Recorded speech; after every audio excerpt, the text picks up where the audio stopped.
সুপ্রভাত সকলকে। তা আশা করি সকলে ভালো আছো। তো এখন থেকে আমি আমার ব্লগটা শুরু করছি। আর দেখো আমার বাইরে কি সুন্দর রোদ উঠেছে, বেশ ভালোই লাগছে। আর বেশ ঠান্ডা ঠান্ডা হাওয়াও দিচ্ছে। এই ওয়েদারটাও কিন্তু অনেক দিন বাদ, তো এতদিন বৃষ্টি হয়েছে। গতকালও দেখলাম এরকম টাইপের ওয়েদার, আর আজকেও দেখলাম ভালোই লাগছে। আর একজনকে দেখবে, এই যে তোমরা দেখতে চাই যে ভোলাদা ওঠার চেষ্টা করছে, মানে দূর থেকে এসে লাফিয়ে ওঠে, কিন্তু এরকমভাবে আর উঠতে পারে না। একটু বেটে, তো বেটে খাটো। এ বলা, রনি কোথায়? রনি এখন ঘুমোচ্ছে দিদির সাথে চিৎপটাং হয়ে খাটে। এখন রনি আসবে না। আজকে রনি উঠেছে আমার সঙ্গে ঠিকই, কিন্তু আবার গিয়ে শুয়ে পড়েছে। যা ওঠ, উঠিস না কেন? এ ভোলা, আর ভোলা ভোলা ভোলার কাজে ব্যস্ত। কী করছিস তুই ঢুকে ওখানে?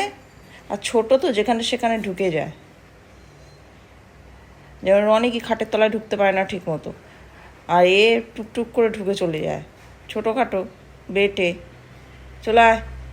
তো যাই, আজকে আবার আমাকে সানাকে নিয়ে স্কুলে দিয়ে আসতে হবে। ও টোটো করে যাবে না, তো ট্রেনে করে যাব সানাকে নিয়ে। ট্রেন হোক বা টোটো হোক, যা হোক, যেটা আগে পাবো।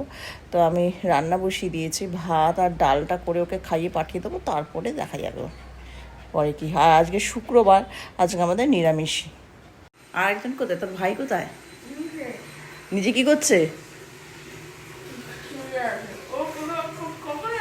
ও এসছে, ও বাইরে গেল, টয়লেট করলো, করে এখন চুপটি করে বসে আছে। আর রনি আসলেই ঝুট ঝামেলা স্টার্ট হয়ে যাবে। কিরে, আসছে এসেই দেখবে যে ভোলা এখানে হয়েছে।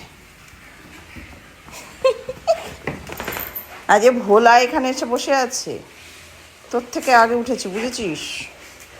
আর ও আজকে ছাদে যায়নি, ছাদে প্রচণ্ড রোদ্দুর, ওকে তুলিনি, মানে এত তাপ প্রচণ্ড। ওই জন্য ওকে বাইরে থেকেই টয়লেট পটি করিয়ে নিয়ে এসে এখানে রেখে দিয়েছি। নাহলে অন্য সময় এই সময়টা ছাদেই থাকে সকালবেলাটা, ওই টয়লেট পটি করার জন্য। যেহেতু ওয়েদার ঠিক আছে, শুকনো, আর রোদ্দুর প্রচণ্ড গরম। একদিন দেখো না, মরছে হিংসা সকালবেলা উঠে। এই গুড মর্নিং বলেছিস সকালকে? কিরে আজকাল বিশাল লায়ক হয়ে গেছিস, কাউকে গুড মর্নিং বলার প্রয়োজন। গুড মর্নিং বলো, গুড মর্নিং বলো। দেখো অসভ্য হয়ে যাচ্ছে, একটা কথা শোনে না। ওই শুকছে, ভোলা ওখানটা উঠেছিল। এ রনি, রনি দেখো, এ রনি শোন। চা বসিয়ে দিয়েছে, আর কৌশিক বাজার থেকে চলে এসছে, আর এক গাদা সবজি নিয়ে এসছে। দেখি কী কী নিয়ে এসছে। না, বেশি কিছু আনেনি। এইটা কি কালকে ফ্রাইড রাইস হবে নাকি? বিনস নিয়ে এসছে না, মুগের ডাল। এই মুগ ডাল ভালো লাগে না আমার। আর কি, তো সানাকে স্কুলে আমি নিয়ে যাচ্ছি, আর কৌশিক ওখান থেকে হাসছে, বলছে যে এবার একটু কষ্ট করো, তাড়াতাড়ি চ। আর সব থেকে আনন্দ হচ্ছে সানার, তাই তো? ওর খুব ছোটবেলায় আমরা নিয়ে যেতাম, ওর খুব দুঃখ হতো যে ও টোটো করে আমরা নিয়ে যেতাম না। একদম ছোটবেলা কে নিয়ে যেত?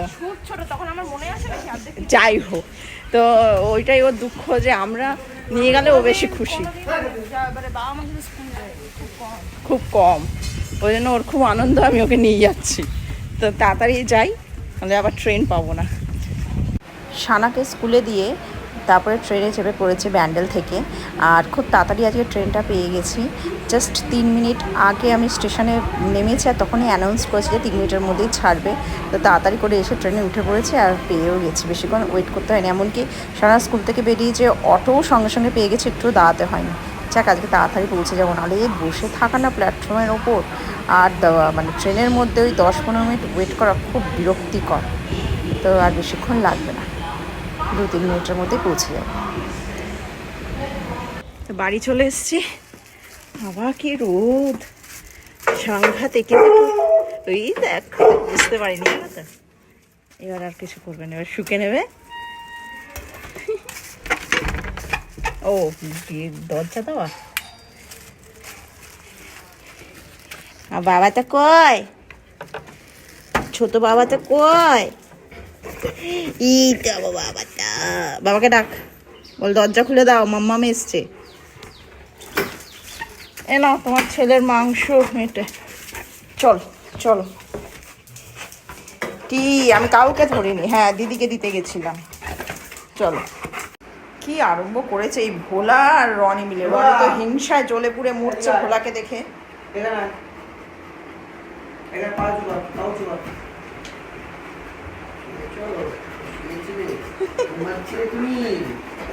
আরেকজনকে দেখো, এ পুরো বাবার কোলে একটা জ্বর সপ্ত ভোলাকে নিয়ে আদর করছে। হিংসুটে হিংসুটে, অবশ্য এরকম হিংসা না, এও হিংসুটের গাছ, তবে এ বেশি। এ যদি 10 হয় এ 100।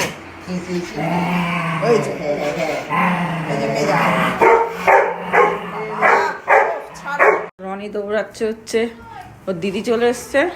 ওই যে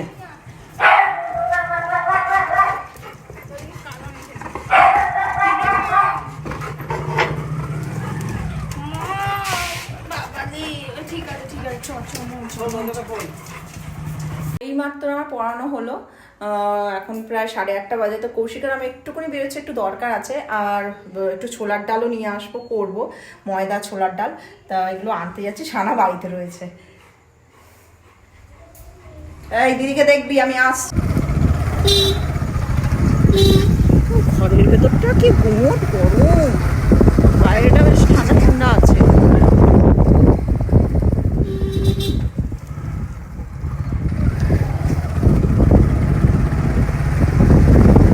তো আমাদের কাজ কমপ্লিট হয়ে গেছে। এবার বাপির জন্য একটু পান সুপুরি নিয়ে নিচ্ছে কৌশিক।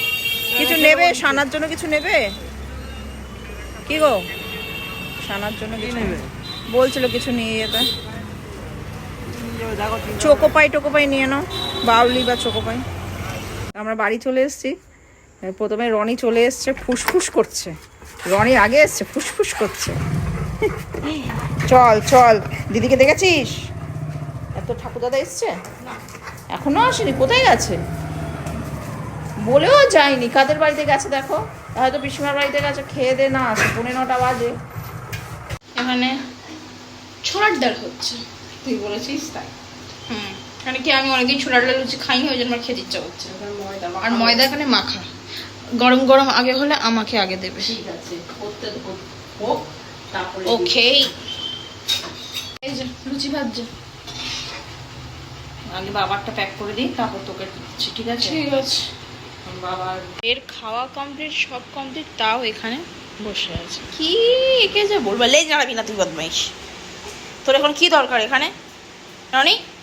এই এই টাকা, তোর এখানে কি দরকার এখন? হ্যাঁ করে হাসবি না একদম, বদমাইশ। তুই এটা আমার বদমাইশ ডগ। তুই কি নাড়ু গোপাল?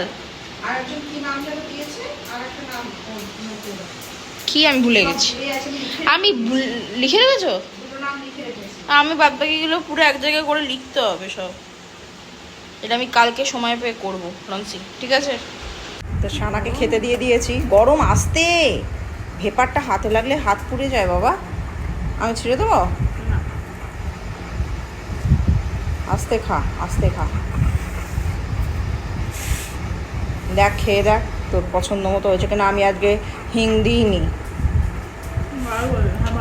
ভালো হয়েছে, নুন টুন ঠিক আছে তো? খাও। ঠিক আছে, খাও। তো এইমাত্র আমাদের খেয়ে দিয়ে উঠলাম। সানার আগে খাওয়া হয়ে গেছিলো, কৌশিক বেরিয়ে গেলো, তারপর আমি খেলাম। ব্যাস আমাদের খাওয়া কমপ্লিট। এবার আবার কী করবো?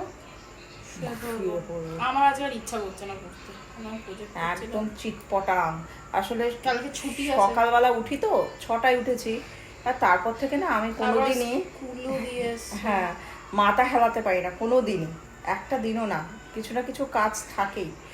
কোথাও যদি নাও মানে বাইরের কাজ থাকে, তবুও ঘরেতে কিছু না কিছু কাজ থাকে। আজকে আবার জুয়েলারি বানানোর ছিল, খাতা লেখা ছিল বাচ্চাদের, ওকে স্কুল থেকে দিয়ে এসেছি। তারপর রান্নাও ছিল, কুচকাচ। এবার রাত্রিবেলা রান্নাটা করলাম, কৌশিক যেহেতু সকালবেলা একটু হেল্প করেছিল। এবার এডিটিং থাকে, এসব করতে করতে পুরো সারাদিন কেটে যায়।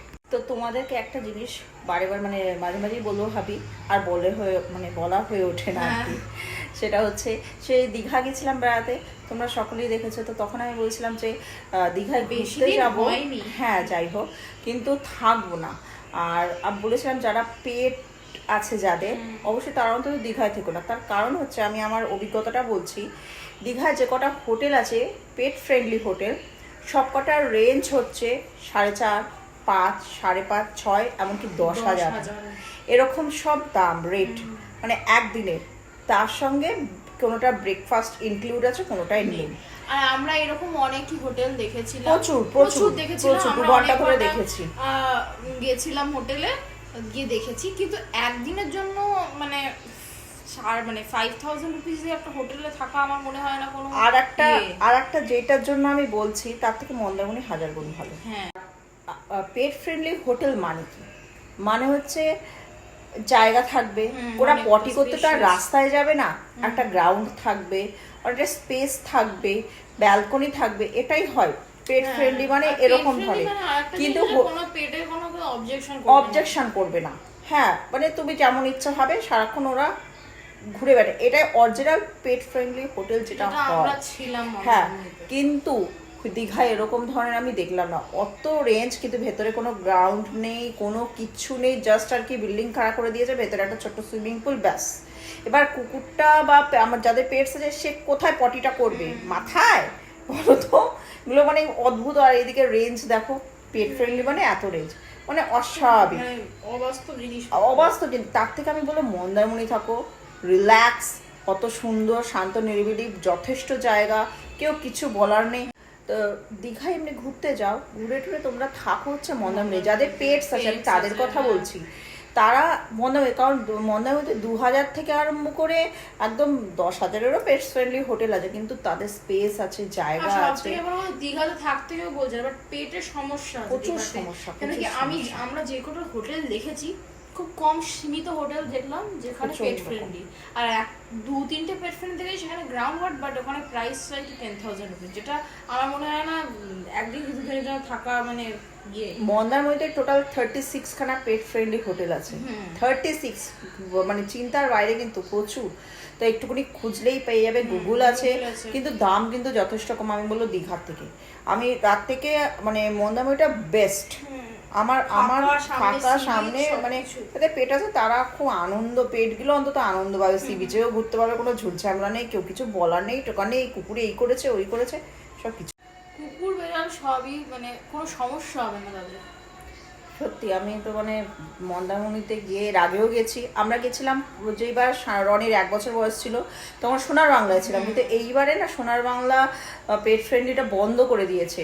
বললো যে কোনটা যেন বললো আমাদের, সুন্দরবনটা আর একটা কোথায় যেন বললো, এই দুটোই পেট ফ্রেন্ডলিটা অ্যালাউ আছে, দীঘাটা মানে সরি মন্দারমণিটা বন্ধ করে দিয়েছে। মন্দারমণি, তারাপীঠে তো নেই, তারাপীঠে সোনার বাংলাতে পেট ফ্রেন্ডলি না, অন্য আছে, আমরা জানি। হ্যাঁ, কিন্তু দীঘায়, মানে দীঘা বলছি, সরি বারে বারে বেরিয়ে যাচ্ছে। মন্দারমণিতে আমরা আগের বার যেটা যখন অনেকে নিয়েছিলাম, তখন সোনার বাংলাটাও কিন্তু দারুণ ছিল, ওখানেও কোনো বাধ্যবাধকতা ছিল না। সেই সময় হোলির সময় গেছিলাম, যাই হোক, তখন তো ব্লগ করতাম না, তো এইবারে ফোন করেছিলাম, বললো না এইবারে আমরা রাখছি না, বন্ধ করে দিয়েছি। যাই হোক, অনেকক্ষণ বগর করলাম তোমাদের সঙ্গে, ভালোও লাগে কথা বলতে। তো আজকের মতো ব্লগটা এখানেই শেষ করছি, কালকে দেখা হচ্ছে আবার আর একটা নতুন ব্লগ নিয়ে। তো সকলে ভালো থেকো, সুস্থ থেকো, তো গুড নাইট।